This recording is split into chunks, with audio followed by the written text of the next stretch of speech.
It's time to find out what Shane said with Shane Manila. Oh, that is beautiful. So, if you can't tell, I'm hosting. It's Manic and Chill. We don't have an intro song. Unfortunately, our background's awful too. So I decided to use this one, but that's neither here nor there. This is Manic and Chill. There's no Scott here tonight, but I'm lucky enough to be joined by Dan and Mitch. You might know these gentlemen from Dynasty Theory. You might know Mitch from Dynasty Trending. You might know Dan from being a big John Cena fan. But no, I truly appreciate these guys jumping on with me tonight. I gave them very little notice. I didn't want to be alone tonight. So, Scott will hopefully be back next week. He's just dealing with some stuff. But so I figured we'd have a fun little topic today. We would talk about divisive fantasy dynasty players, right? We all have players that cause what's the word I'm looking for? Divisiveness. Yeah, there you go. That cause differences of opinions, right? And where this stemmed from is in our chat, in our Heisman chat, in our Manic and Chill chat. We kept talking about Xavier Worthy, and that made me think, like, who else is in that criteria, or who meets that criteria of being a divisive fantasy player? So we're going to start with Mitch. We will probably hit all three of the guys on the thumbnail because we should, but we're going to start with Mitch, and I believe it is also someone on the thumbnail. Is that right, Mitch? Yeah, I'm pretty sure he is. Yeah, it's Marvin Harrison Jr. He is a guy to where when you just look at the talent, you're like, well, of course, he's going into his second year. He's going to get better. It's only going to improve from here. But then you kind of look at all the outlying things. So Kyler has only had 2,000-yard wide receivers in his career. He had Hopkins back in like 2020. He had McBride last year. Kyler has never passed for more than 4,000 yards in his career. Arizona was a top 12 defense in pass-to-run ratio last year, so that's not really helping Harrison. And then I was on Next Gen Stats over the weekend just looking up some stuff, looking at the separation stats. And I think the threshold was you had to have either like 45 catches or 45 targets. I don't remember which one it was. But literally every single wide receiver had more than 2 yards of separation. They all did, except for Marvin Harrison and Keon Coleman. And then he went out and bulked up. And I'm not saying him bulking up is a bad thing at all. But like when I mix in, maybe he's not as fast as we thought he was coming out. He's having separation issues. Kyler isn't more than likely is not going to have 2 1,000-yard wide receivers, pass catchers, whatever you want to call them, this year. He's had 2 in his whole career. I highly doubt it's going to happen again. If I had to pick one, it's going to be McBride. And like, I want to go out and buy Harrison. The only reason I could see doing it is, hey, I liked his talent coming into the league. And now it's like, I still like that, but there's nothing really else that I love about it. So, it's funny, last year, or it wasn't just last year, but Ohio State wide receivers don't like testing, right? And yeah. I think some of us just chalked that up to Marv not testing. Last year was like, well, they just don't do it. Like, they put it on tape. They showed everything they needed to. But I do wonder if maybe that's why he didn't test, because he knew the speed wasn't there. But even if he didn't test well, let's say he came out and ran, I don't know, what do we think the slowest he would run? 4.5? Yeah, 4.52, maybe something like that. Sure. So if he came out and ran a 4.52, is there any way he even would have dropped in the draft? No. So that makes me, well, maybe it was much ado about nothing. So Dan, what do you think about it? Do you just agree with Mitch because he's on the same show as you? First of all, no, I try my best to disagree with Mitch or John every week. Sometimes I don't accomplish that, but Mitch knows, man. I like the guys that have those NFL genetics, the Marvin Harrison Sr., watching his career. I just truly believe these guys have an edge in life, having that, not only the genetic pedigree, but all that coaching growing up. And then you go to Ohio State. I definitely hear you guys with the separation stats. My thought process, though, I think it's a little bit more concerned there of like the offensive coaching with like Drew Petzing as offensive coordinator. I've been listening to a lot about just the vanilla scheme and some frustration of, us fantasy diehards. You watch Arizona every week because you got Kyler on your rosters. You drafted Marv, and I just don't think they're scheming him open. I don't think they did him any favors necessarily. But like we've seen those little posts and highlights where they compare year one numbers with dad, and they're pretty close. And he's a Hall of Fame player.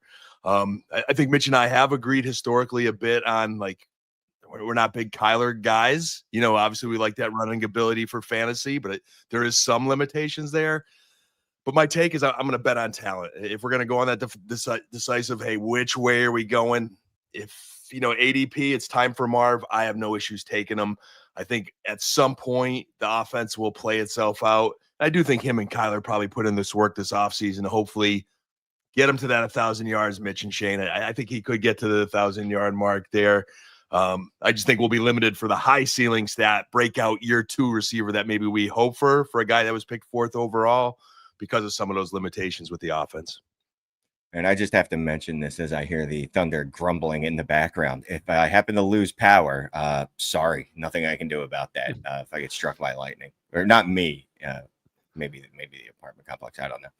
Anyway, that's a good question. So CC says, "What's Marv selling for?" So I made a trade for Marv earlier today, but it involves another player that someone asked about earlier. So I was going to hold off on that, but. Like, have you seen any Marv deals in your leagues?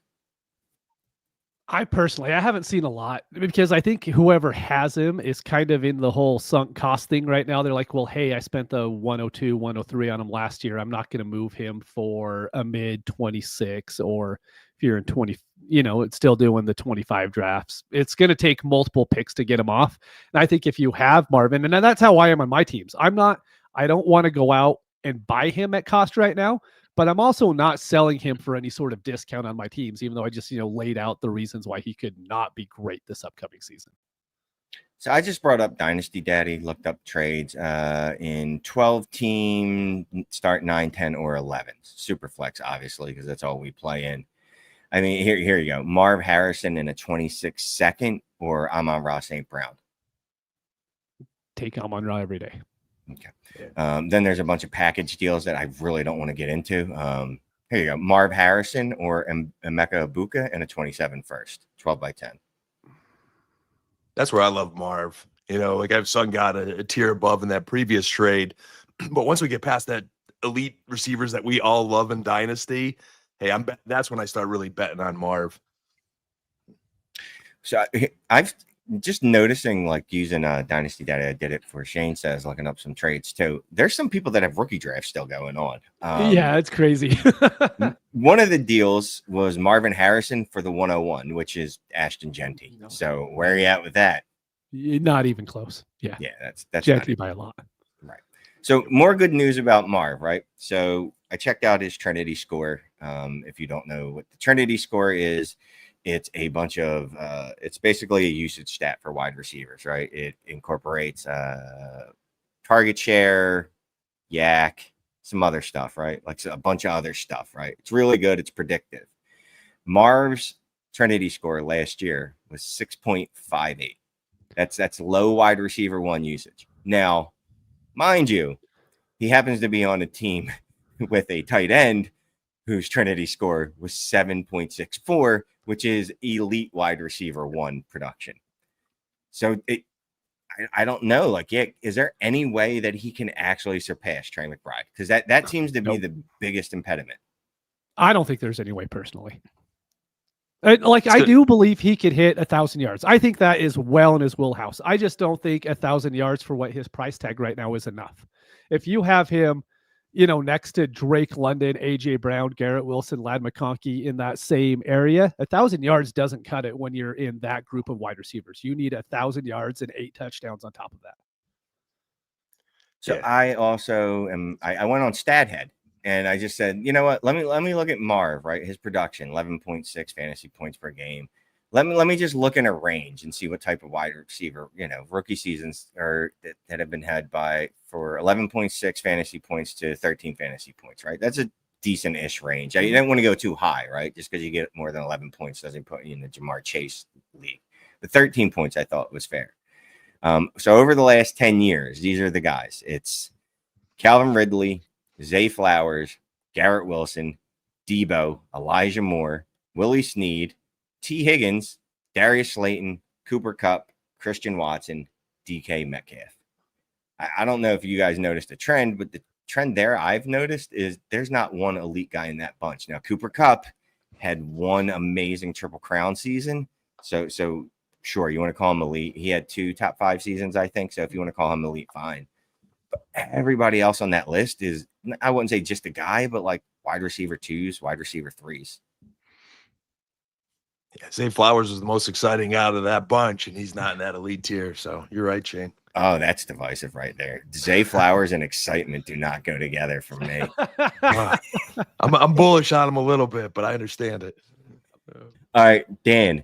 So this is a guy you could talk about him. I completely trashed after his rookie year, and he dick punched me, made me look like a fool because he absolutely smashed in his second season. Smash is a strong word, but he did really well. Who's your guy? My guy that was divisive going into the show, I was JSN was kind of my divisive guy. I don't know if that's where we're going with this, or you want to talk that about JSN him. Man, it's your guy. That's what I thought. All right. So like I've been back and forth this offseason. You know, hey, we've got a lot of time talking trades, analyzing players, doing underdog drafts. And there was a guy last year that I was really, bullish on. I saw the potential to have a better year. I thought year one was an anomaly, and he did. He was, he was much better. And then we go into this year, and he's in this like near tier 1 receiver, like he's up there. But now I'm going backwards in a different direction. I don't think that talent is as high as maybe he's going, where he is with, compared to the other elite receivers in Dynasty. Some concerns with that Seattle offense now. I mean, maybe there's some Clint Kubiak magic. We saw a small glimpse there in Seattle or in New Orleans for 2 weeks. But Sam Darnold, Metcalf leaves. There's not much around him. I mean, maybe there's an opportunity, but if I'm teams, I'm double teaming JSN. I'm taking him out of the games. And I just don't think he is as talented a receiver. He's good. I like him. I'm not trying to, badmouth him tonight, but I don't think he's there with the Lad McConkeys and the Marvin Harrisons, and definitely not there with the Brian Thomases and the Nico Collins and Sun Gods and all those guys we could get. So, Shane, you weren't too excited about Zay Flowers, and I kind of have JSN in a Zay Flowers type tier with, at wide receiver this year. So I'm struggling with him. Wow. Oh man. Right.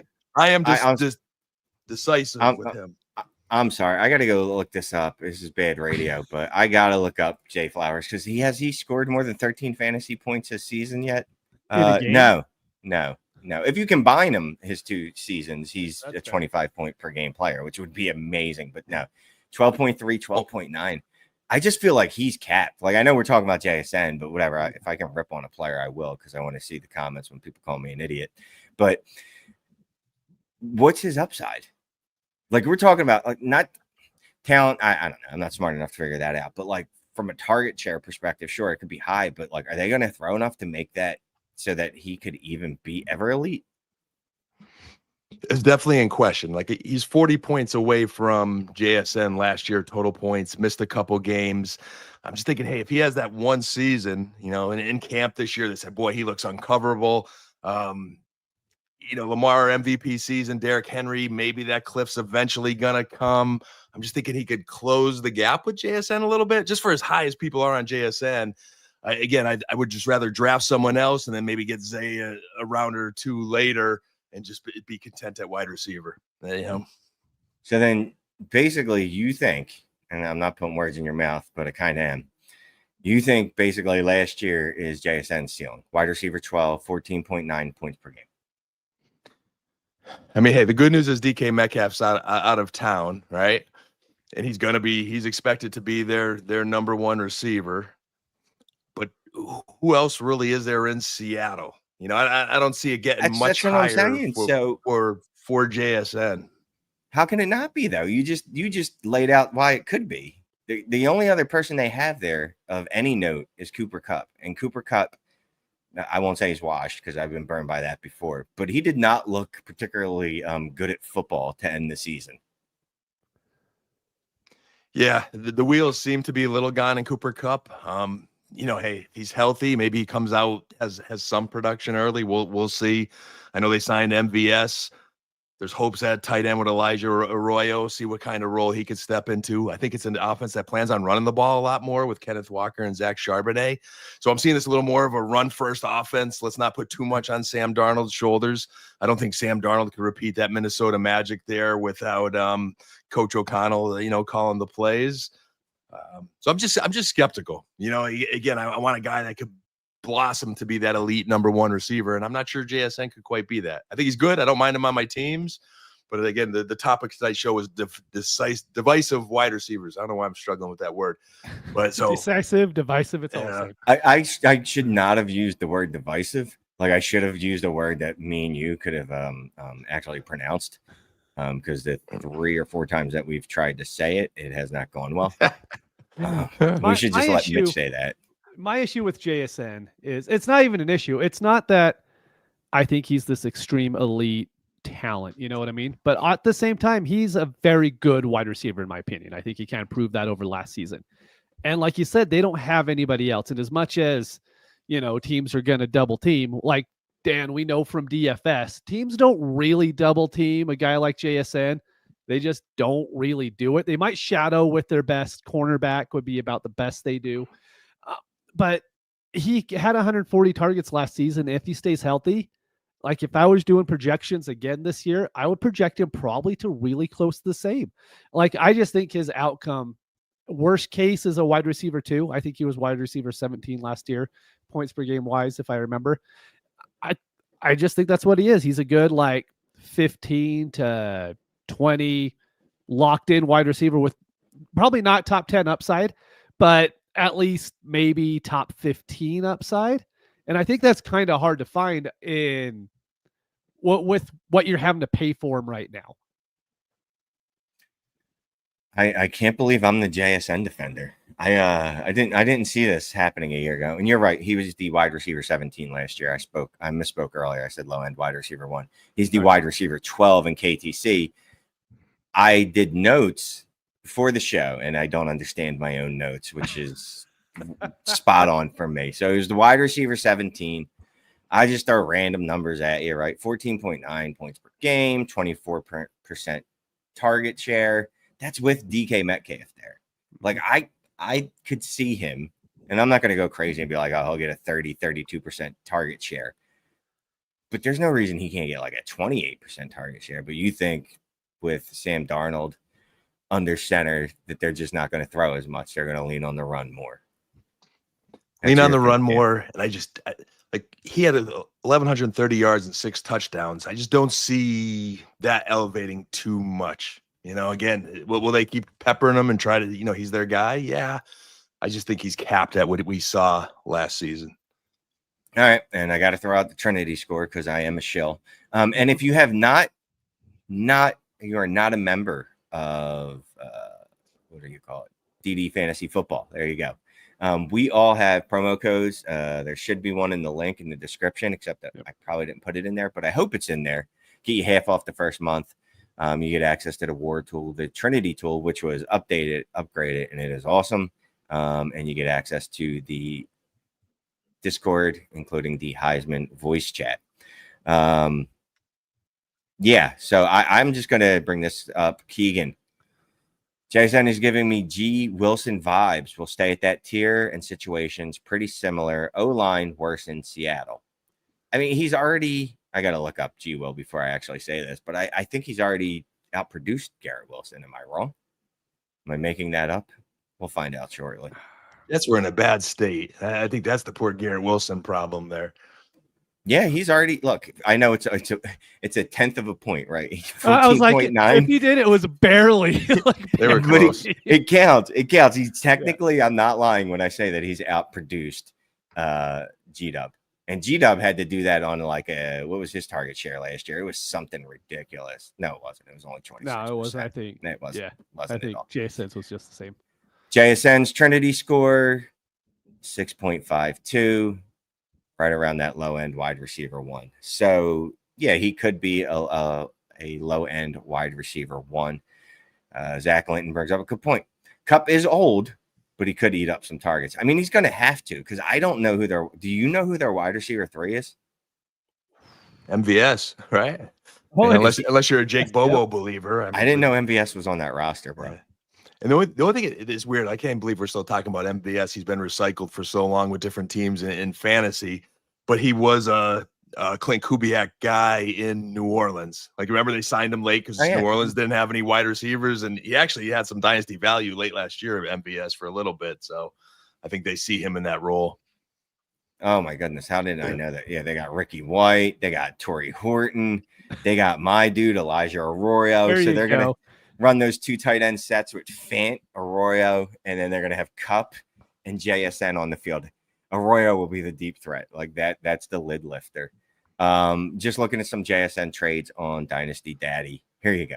Patrick Bryant in the 27th first or JSN? Either of you. I know. I'm thinking whenever I tell people this all the time. If there's a 27 first, I always take a second because they're going to just keep climbing so much in value. For me, it's still JSN. But when I hear a 27 first, I have to really think about it before I just instant lock the player. Because of Jeremiah Smith? Because just how people think about that draft class. Like, people are falling over themselves for any 27 pick. It doesn't even have to be the 101 or 102 right now. Yeah, it could be a very deep 27 draft. Like most of my rosters, the way I play, I'm contending, so I would probably keep JSN because I would need him if I had him. But if I'm middling or rebuilding, I take that 27 and also be a little hopeful on Bryant there. He's a prospect in Denver. If Sean Payton's not just giving his coach speak and truly thinks he's a Mike Thomas. All right. In my old age, I've started to move away from trading future firsts, which is funny because I'm old and my time is limited. So I should probably use them for right now because who knows about 2 years. But yeah, I would probably pass on that deal. It's one of those that probably does need some context to the team. Yes. It's a 12 team start 11. That's too many. I'm not looking at the packages. Apparently, JSN does not get traded very much straight up. When that happened, oh, here's one. Rashee Rice in a 26 second or Jackson Smith and Jigba? JSN for me. Really? Yeah. Oh. Just get out of the head. I like Rashee. Like, I just drafted him in SFB. But if I could get out of Rashee for a wide receiver that's just as talented, I'll go that way. Yeah, I'll take the JSN side. I will agree with Mitch on this one. I have him a tier above. Okay. I think this one's going to be a slam dunk. Drake London and a 26 third or JSN and a 26 second and fourth. Drake London. Smash Drake London. I think there's a big year incoming. Right. So it feels like we are all of the same mind, even if we got there differently, that JSN is kind of like a low end wide receiver 1, high end wide receiver 2, that teeter where it's not that he's easily replaceable. He's replaceable enough that if we can tier up to a Drake London who's in another tier, we'll do it. And if we can get really good draft capital for him in certain situations where it makes sense, that we would do that too. Yep. It's funny you brought up, well, I brought up Rashee Rice. You didn't bring him up. I brought him up because he was in the trade. So my guy was the dude that sparked all of this conversation or thought in my head is the guy we've been talking a lot in the chat. And it feels like he comes up every other day. Xavier Worthy. It's every other day. Someone literally, there's just, it's rote at this point. Someone goes, I got Worthy for such and such. And then the next person will go, I don't believe in Worthy this year. And then the next person will go, I do believe in Worthy this year. And then we'll go back and forth and talk about why. So Worthy is my guy. Now me, I'm buying up Worthy. I like Worthy a lot, but that's more because he's the type of player I like, right? There's a ceiling there. I think he's got, explosion weeks, and I'm always going to want guys like that, which is, it's funny that I didn't like JMO because that's the type of player he was, but he was ass his rookie season. So that's why. And he was kind of down there. He's going to be great this season. No. JMO, I like JMO now. That's you know what I mean? Good. Now that he recovered and got out of the ass phase of his career, and now he's like a legit player. Cool. And Worthy, comping their styles, not at all. But like Worthy's that guy to me, right? Like you saw it in the Super Bowl, and I know it was against the third string of the Eagles, and the Eagles were up by 30 points, and frankly didn't care anymore. But still, he did it, right? He still smashed in that game. He ended up putting up, I don't even know what it was, well over 100 yards and a long touchdown. And it wasn't just that game. He had the AFC Championship game. He dropped 285 yards, had a touchdown. So, yeah, he had 230-something yards in 2 games, in the final 2 games of the season. So that's not just it, right? It's also the final 3 weeks of the regular football fantasy season, because who cares about the playoffs? That doesn't give us anything. Like, he absolutely smashed. I just looked at his Trinity score. It's really small. I'm just going to say that. A small sample size. Don't come at me. Weeks 15 through 17, his Trinity score was 6.38, just below that wide receiver 1 usage, just below it. But the buts, there was no Rashee Rice. There was literally, who was the other target on that team? Juju? Yeah, Juju was there. Travis Kelce, obviously. Mm-hmm. So there are reasons for concern. I just looked at his splits when Rice played. And again, it's the problem with Worthy is everything you try to parse out is really small sample sizes. Yes. You look at when he smashed, there was a 3-week run where he absolutely smashed. You look at the beginning of the season, there was only 3 games he played with Rashee Rice. And then there was that whole middle where he had some good games, some bad games, some good games, some bad games, but he wasn't consistent enough to be like, okay, this is what he is. Like if he sucked that whole time, you'd be like, all right, he probably sucks, but he was good, bad, good, bad. So that's my guy, Worthy. But again, I like Worthy, and I think he's cheap enough that I'm trying to get him. He is the wide receiver 23 on KTC. And just because we were talking about Rashee Rice is the wide receiver 17 on KTC. With Worthy, like this is from watching Jameson and Goff. Like it happened a lot. I think it happened with Mahomes and Worthy. I think it takes a long time for some quarterbacks to be able to hit those super fast guys on those deep balls. Like you saw Mahomes, like there was times where Worthy just didn't run the greatest route, and Mahomes missed him. There was other times where Mahomes just flat out missed him. You saw that a lot with Jameson. He was running the route wrong, and then when he did run it right, Goff was off by 10 yards. But you could see by the end of the season, Mahomes was locked in, and he was on him, and he was doing everything that we wanted Worthy to do. So now you're telling me that they've had all offseason to work. Mahomes, like Dan would say, looks like he's in fantastic shape. Like Mahomes really looks like he went out this offseason. And for Mahomes, we've all seen, the cigar smoking pictures where he didn't look like he was in the greatest shape, but now he really does. I think with really how the Chiefs offense is built, I think they're going to go back to Mahomes looking like the best quarterback in the league. And I think he can produce with Rice. He can produce with Worthy. I think we're going to have multiple fantasy assets that are pass catching in that offense perform extremely well and well above expectations. So I'm all about Worthy. And mainly it's because I just think they're going to go bonkers with Mahomes this year.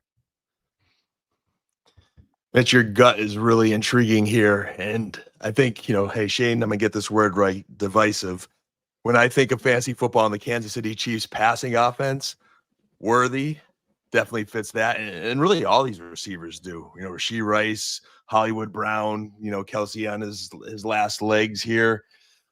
It seems like in recent years, there's one receiver that Mahomes would key on. This could be the year, maybe to Mitch's point, that, hey, if Rashee Rice could stay out of, all this kind of trouble he's getting, he just stay healthy and stay there. I think there's still a little uncertainty too with his health. But Worthy was a guy, when we were talking on our Dynasty Theory draft show last year, he ran that blazing 40, and we're like, hey, do we just like him because he had a blazing 40? And then, the stock rises, everybody's talking about that. But we actually liked his film. Liked him at Texas a little bit, thought he was a good football player. Then he ran that blazing 40, and then he comes out as a rookie, and hey, 59 catches, 638 yards in the Chiefs offense, 6 touchdowns. Shane, you're identifying, hey, he flashed in that Super Bowl Your defensive coordinator, Vic Fangio, as much as I'm wearing Cowboy stuff, just to rib my buddy Shane here a little bit, he's a Dunmore native, which is like right next door to me, Shane. Fangio is like a local legend in our area here. Actually, he was awarded at some high school dream game last year. So I don't care if it was the third string of the Eagles defense in there. I know that coach was not wanting to let up any yards, no matter if that game was won or not.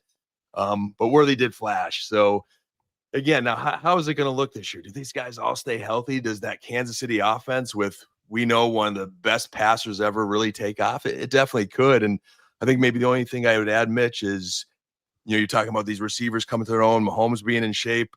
They took a real intriguing left tackle in Josh Simmons late in that first round. And that's a kid that, like, if it wasn't for like health questions and whatnot, he was supposed to go a lot earlier, and he's now projecting to potentially be ready for the season. So if that KCO line gets better as well, maybe this is that 1 year where we're sleeping a little bit on Kansas City and this offense takes off. So again, I don't see these guys as elite number one receivers. I live that JSN feel where it's really like hard to get super excited because I don't know if they could just take off. But if we're betting on Patrick Mahomes and just that Andy Reid offense, this might be the year. You're right, Shane. It's a good guy to pick. So I gave you some good stuff. I got to give you that split with Rashee Rice. 3 games, and it was the first 3 games of his NFL career.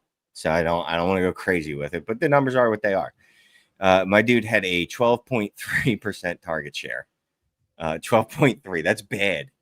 But more concerning than that is without Rashee Rice, 18% target share. He was only at 17% for the year. And I know, again, he's a rookie, but I mean, you kind of want to see a rookie approach 20%, right? Like if he's going to be that dude, at least I think. That's what I think. Yeah. But Shane, you're an Andy Reid guy, right? You had him with the Eagles. Obviously you're watching every snap, but during the NFL season, rookies are a little slow to kind of normally develop for him, aren't they? Like he doesn't just roll it out to him, or is that just in my head? A decade and a half since he's been here, and I blocked out most of those memories of because he kept losing in the NFC Championship unless he lost in the Super Bowl. I will say one thing I do remember. The Eagles loved to spread the ball around when Donovan McNabb was here and Andy Reid was the coach. And it would almost be like a weekly running joke, like, oh, can Donovan throw to 14 different players in this game? Like, what? Who cares? Like, no. But like every week there'd be like 7, 8 guys that get a target. And you're like, why is a fullback getting a target? What are we doing here? So I don't know if that's in something that's in Reid's DNA or if that's just how he likes to run the offense. I mean, there's a good point. I'm going to bring it up here. Taylor Mickelson, highlight reel 1. What up? He's with Ray G. You can't put that genie back in the bottle. He will be involved and he will have smash weeks. And I don't think anyone doesn't think he won't have smash weeks, right? But there's some of us that think he could do more than that, right? Like there's a chance he could be the wide receiver 1 in that offense. Now, Willie, I don't know.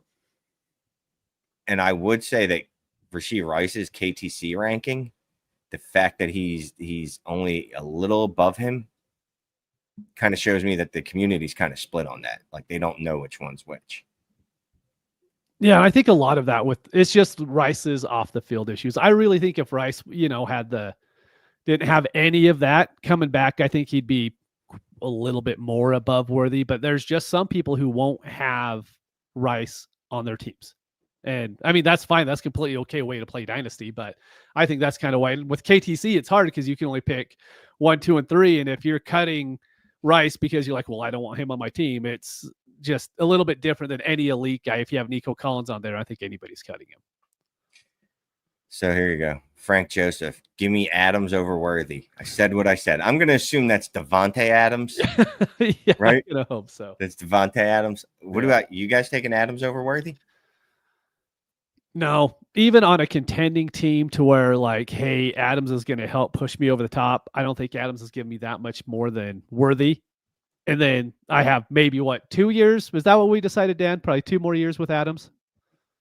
Yeah, that's Mitch knows I'm big on age discrimination here in fantasy football, and 33-year-old Adams, I like his situation this year. He landed in a great situation for the Rams, but I don't want that decline coming up in a year or two. I'd rather 10 years of Xavier Worthy, whatever he's going to give me, than the old grizzled vet. Dude, what the hell happened? How did Devontae Adams turn 32 already? Yeah. Yeah. Holy hell. I remember when his rookie season was awful. We buried him. Then he showed us all wrong. And then he had those months. Wow. So he's 32. Yeah, man, it's so hard passing up Adams on a contender. But that is a dead asset, man. Like, once that's on your team, there's nothing that could ever increase his value. Like, he could go out and literally have a 2,200 yard season. And if you tried to trade him the next season, you'll get a second for him if you're lucky. Right. So I'm going to take Worthy too. I saw some other fun question. JMO is who we think Worthy is. Give me JMO over Worthy, easy. Keegan again. So JMO, what do you guys? Where are you at with JMO?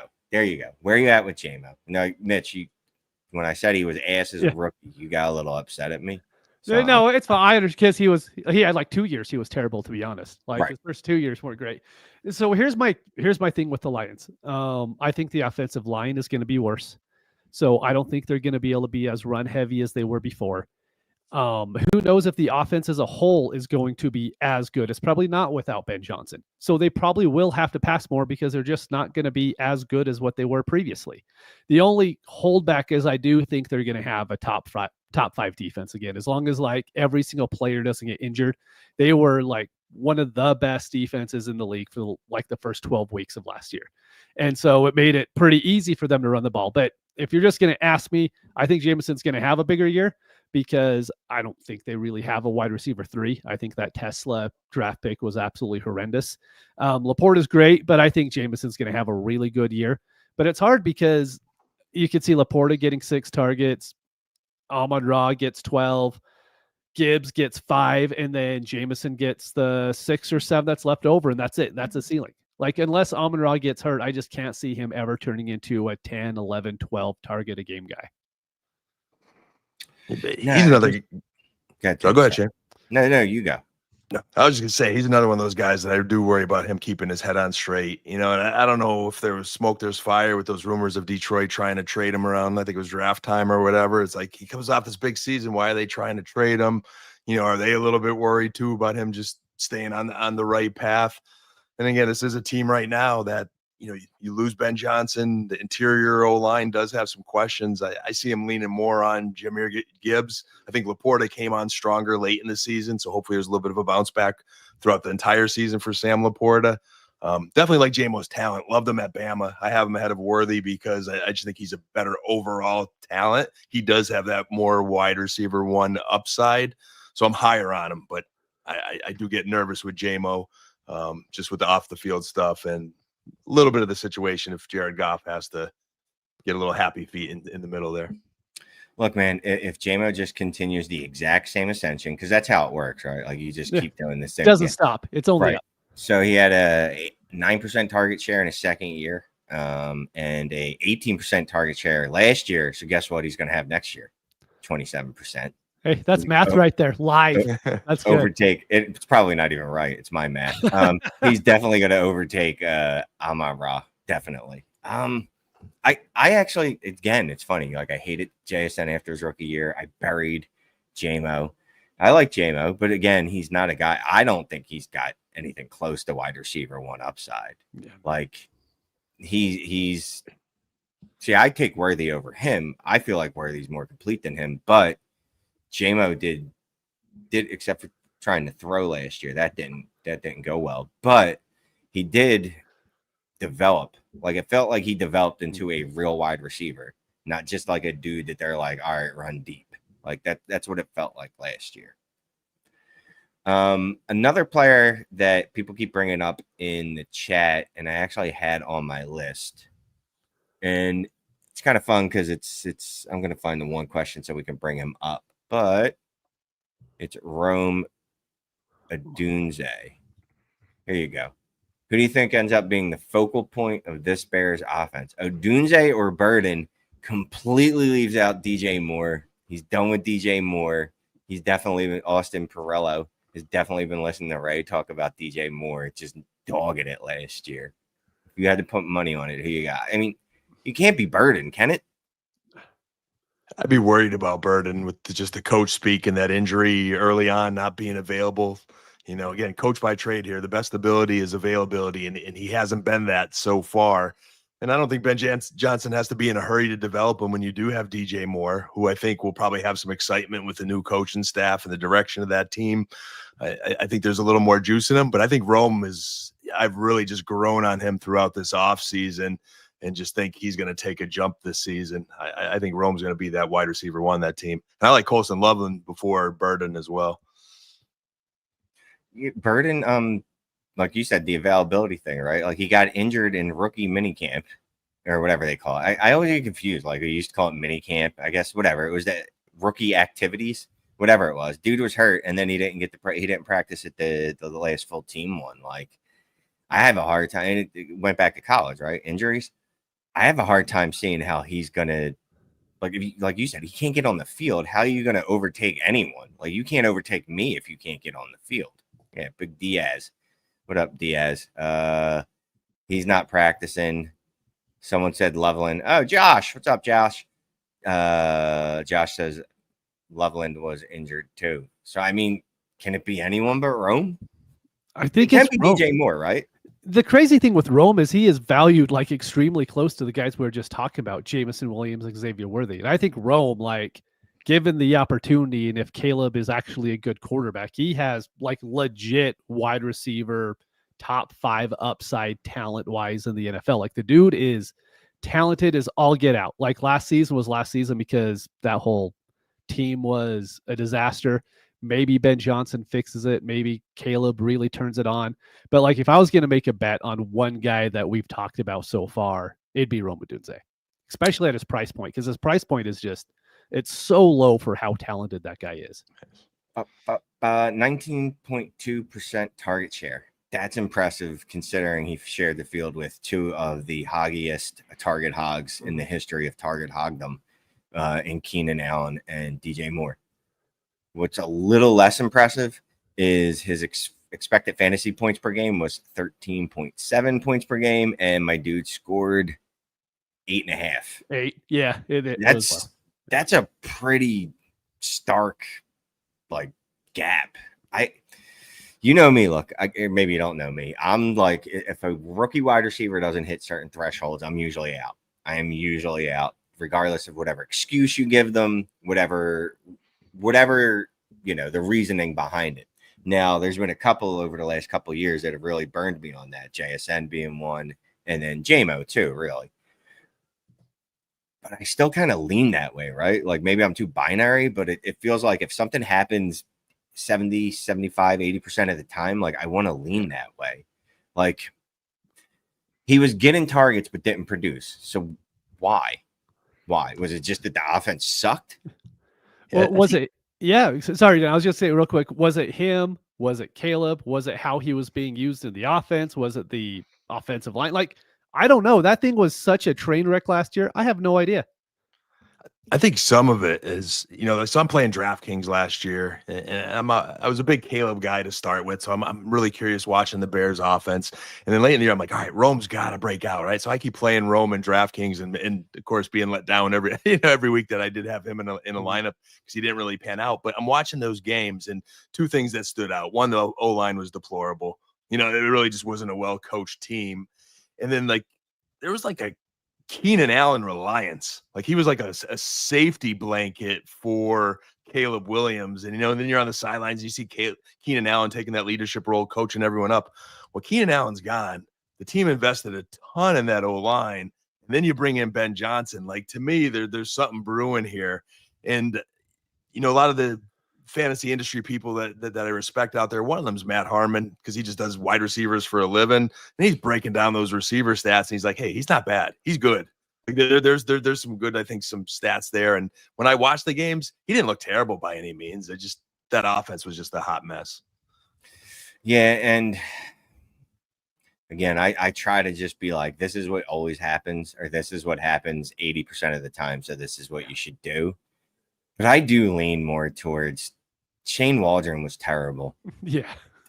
Who was it? Thomas Jones after that took over. Was that the guy's name? And there was like Mhm. 2 games where you're like, oh, this isn't bad. And then they fired Lughead. And then, was it the Thanksgiving game where they just let the clock run out with a timeout sitting in their pocket? Was it? I think it was some of the worst coaching. It was around there. It could have been. I was on a cruise ship at that time, and I didn't see a whole bunch of the game, to be honest.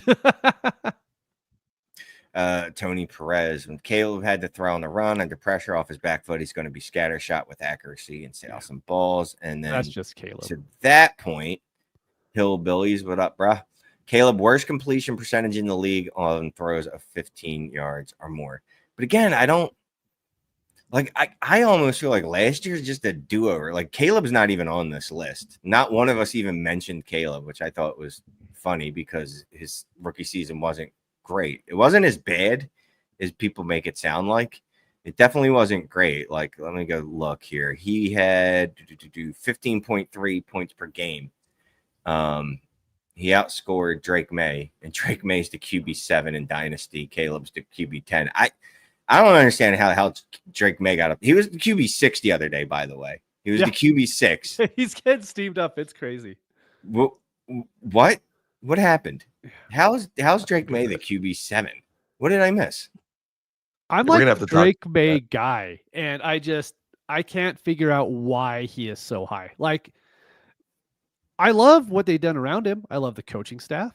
I understand they couldn't like just throw 50 wide receivers out. Like, they're building it slow, and that's awesome. And I don't want to be a year late with buying Drake May, because I think if you do that, you're going to have to pay a lot. But if you're having to pay quarterback 6 or quarterback 7 prices, you're already late if you want him. I see absolutely no reason to buy him this year at that cost, because I think he's going to perform well for what the position he's getting put in this year. But I don't think it's going to be great for fantasy. So he's not top 10 fantasy wise. I kept saying last year, and it was, if there was anyone in the class that reminded me of Josh Allen, it was Drake May. Like just the rushing ability, right? But QB7, based off of what he did last year, is wild to me, man. And again, I'm a Drake May guy, and I can't draft him. Like in startups, I see him going in the second round, and I'm like, no, I'm not doing that. I will wait 3 more rounds, get my other quarterback. And I love Drake May, and he's impossible to get now because of that. Timothy Beard, people love throwing up Caleb's stats like he had a bad season. He threw like 6 picks last year. I think, Caleb, he didn't have a bunch of turnovers. He did run into some sacks. But I always wonder, when your line's bad, right? And I know then we like to say, well, some of it's on the quarterback. But like, how much of that, of what you do running into sacks, is because your line is bad already and you have no confidence in them when you're dropping back and already looking for a reason to bail out of the pocket. Mm-hmm. And they lose protection because you bailed out of the pocket because you just gave up 2 sacks on the last drive. I think a lot of what we do, we have to project, and we're doing that in Roman Doomsday, right? We're saying, hey, last year was, you almost got to subtract it because it was a train wreck in Chicago. I think it's kind of the same thing with Drake May. And, and I hear, again, both of you guys listening to, Mitch Weekly and then Shane following you and Scott. Like, I know you're May guys, but for this year, it's so hard to get excited. I think I have 1 share across my Dynasty portfolios. And as much as I think your takes are both on, he's a legit quarterback. I just think there's too much this year, like reliance on Stephon Diggs and Kyle Williams and Pop Douglas to want him over so many different quarterback situations. So for that reason, I'm out, as much as I love the kid. Now, does that mean I want to get rid of him? No, I think in a year from now, New England's going to be a Chicago. I think Vrabel's going to turn that team around. I think they're going to improve that receiver group. And then 2 seasons from now, I'll probably be wishing I had Drake May. But for this season alone, I'm a little bit nervous with that offense. So we were driving home and we were in the Heisman chat talking. And again, if you aren't a DD Fantasy Football member, hit the link in the description. There's a promo code. Join for a month. You get half off, whether that's the GOAT tier or the All Access Discord tier. Both of them are well worth it. But what were we talking about?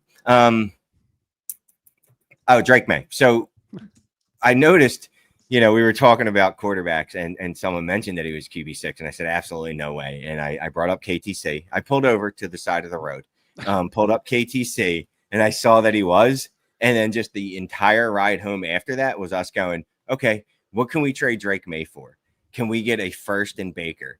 Can we get a second in Caleb? Can we get a first and who's better than Sam Darnold? Someone above him, that's going to be the good this year. Might have Dak Prescott. Mm-hmm. Like, that's what we need to be doing. Like, and I love Drake May. I have like 2 of him left because I did those deals. I said, all right, I'm going in every league. I have Drake May. Can I get Caleb and a second for Drake May and a third? And pulled it off and was like, oh, okay. Well, thank you. I don't know if you guys pulled any of those trades off.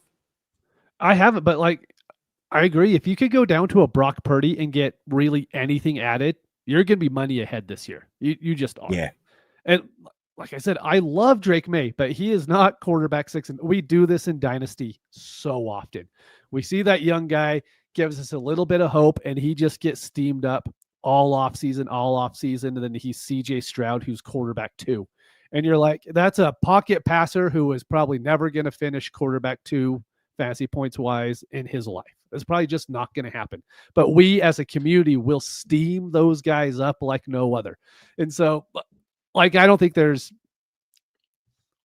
maybe a 20% chance Drake May is QB 8 by the end of the year. I just don't think it's going to happen, because once the games actually get played, his value is going to drop because he's not performing as much as these other quarterbacks are. No, I agree. All right. I just want to hit a couple trades. People had trades in there. I just want to hit that. Gavin Ferguson, 1 of 2, 99% sure I traded the 26-101 for Nico Collins. 12-team Superflex, start 10, half-point PPR, half-point tight end premium, coming off a rebuild with all of his future picks.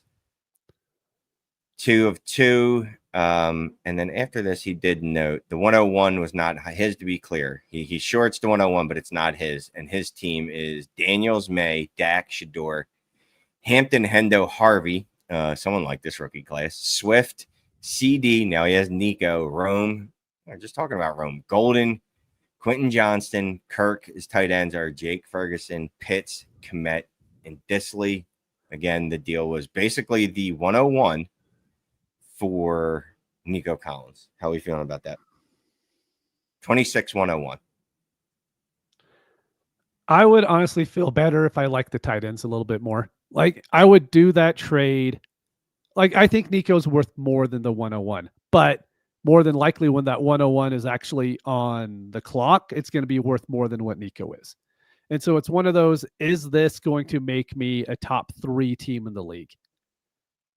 Maybe. I mean, you can move May, and you could probably very quickly pick up a tight end, add some wide receiver depth, and you might be a top 3 team that way. But that'd be the only reason why I would do this. I wouldn't do this just to be like, hey, I want to make the playoffs this year, so I'm going to move that 101 for Nico. That's how I look at it. I think the flip side, just to support him in this trade, like, hey, if you are going to move that 101, he at least got an elite receiver that's going to be good for a few years, is in a great situation with Stroud. I think Ferguson could bounce back this year, and I'm not just being a Dallas homer. All signs are kind of pointing up there in the free agent season for him. That's a pretty nice roster he has there. You put Nico with CD and Rome, it allows him to be a little more patient with Matthew Golden, maybe out of the gates. He's got a really nice running backs. He's set a quarterback, so it's not like he needs 101 at a quarterback next year, as he has Daniels, May, and Dak. That's impressive.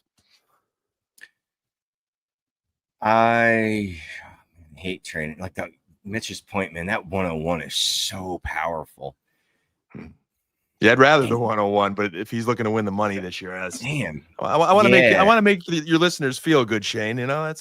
No. I mean, look, Mitch hit it on the other point. That was like, you could still make other moves following up on this, and that's not probably. That's what I'm doing now, because you're pot committed. You gave up the 101. You got Nico. You're like, we're trying to win this year. Oh, May, what can I get for him? Yeah, we were just talking about May. Like, what's the best wide receiver or running back I could get for May, or maybe tight end if you could get, and you can't. Bowers, can you get McBride? Right. Can I get Kittle and another, I don't know, wide receiver 2 or something like that for May? Then I'm probably looking to do that. The running backs, I mean, Hampton, Henderson, Harvey, it's a lot of hopes and dreams in the rookies. Yes. Yeah. And I'll say Hampton, I have no 80% chance, 90% chance that dude's going to be elite because that's what first round running backs are. Trev and Harvey, it's a little less. We hope. We have hope. No, I like both. I love both those guys, dude. RJ Harvey's my second most owned running back or rostered behind, I think, Ashton Genty. Hampton's up there too. Swift's a good fourth running back. Like you said, that tight end definitely could use some help. If Rome is what people think he's going to be this year, you're in really a good spot, though, man. I'm gonna say yes. I like this deal. You just got to make some follow-up deals. That's all. You got to make some other moves. It doesn't have to be today, but I definitely would kick the tires on to see what I could get for Drake May.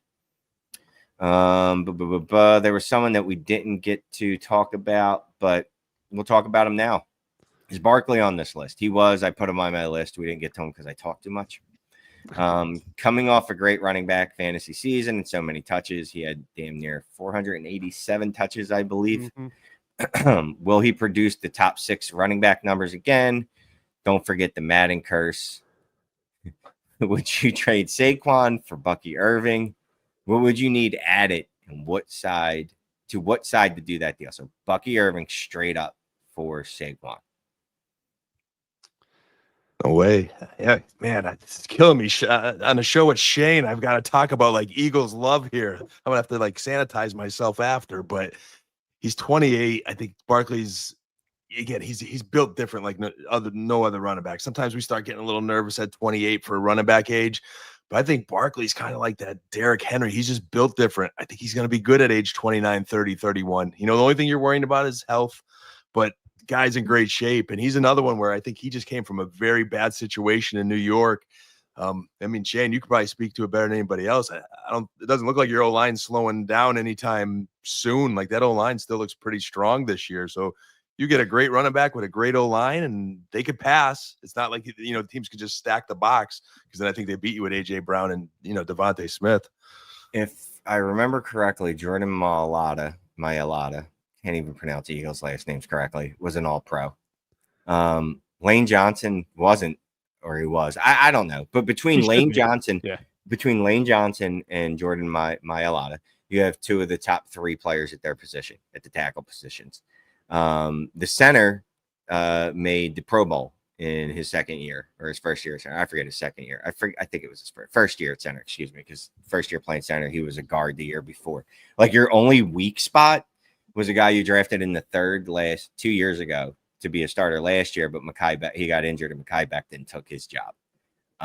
That's the only weak spot. But like 4 of the 5 offensive linemen are within I believe the top 5 paid at their position. And there's a couple all pros in there. There's a bunch of Pro Bowls. So yeah, that offense should be pretty wild. Still good. This is unfair because I am an Eagles fan, obviously. There's that Super Bowl. That's them holding a Super Bowl trophy, Dan. All right, it's been a while. Let's not go too far now. Yeah. Tampa's got a really good O-line too. I see the appeal of getting a 22-year-old running back coming off a good season. You know, they got a really good offense. I think he's just more body type. He's a smaller guy, Bucky. I think he's a guy that needs a Rashad White or a number 2 there to get through a season. I just think you're going from elite to very good.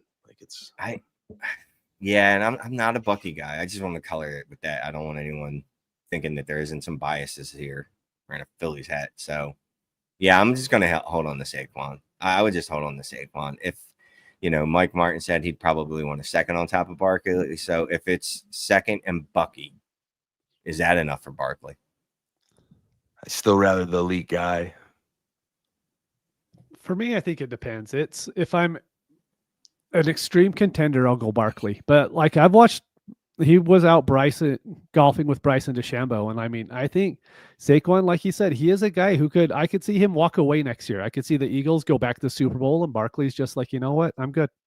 You know, he came out early this offseason and said Barry Sanders is my favorite running back. He left before it was his time. And I could see myself doing the same thing. And I really could see him doing that. And he is a 29. He's going to be 29 this season. And yeah, he's an amazing talent. I love the guy. I mean, he's a great golfer, but or he could just downgrade and get to the Bucky Irving. And if I am not an extreme contender, give me Bucky Irving for the next few years.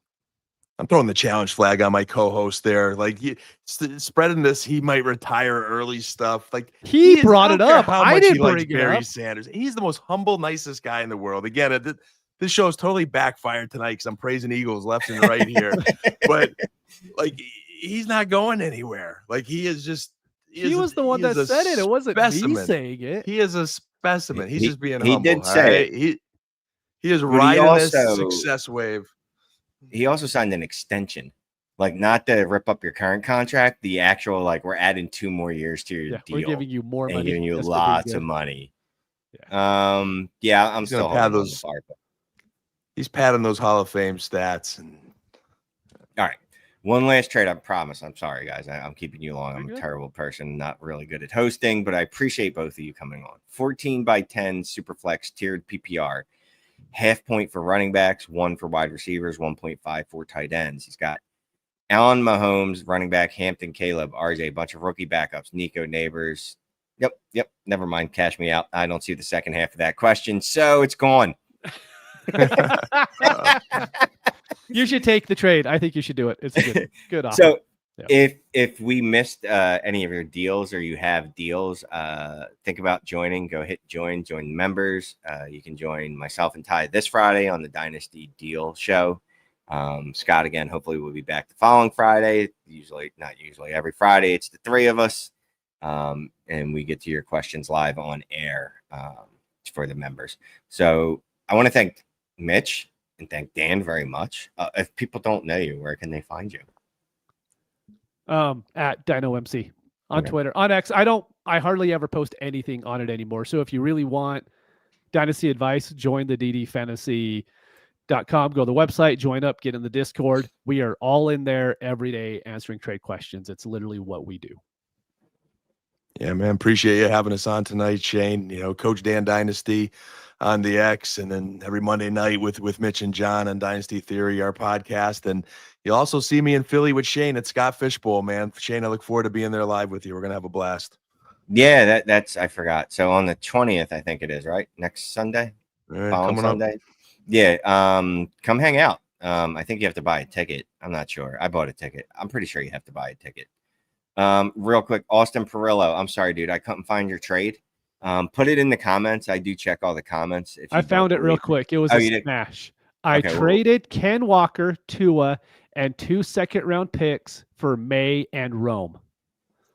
That is sweet. Wow. Yeah, that's an excellent trade, and it's worth bringing up because it was such a good trade. So it's hard to get out of Tua. Yeah. Austin was like, bro, I need this. I need this memorialized. I get it. I completely get it. All right. I appreciate it, everybody. We'll see you next week. Again, hopefully Scott will be back and talk to everybody. Be safe.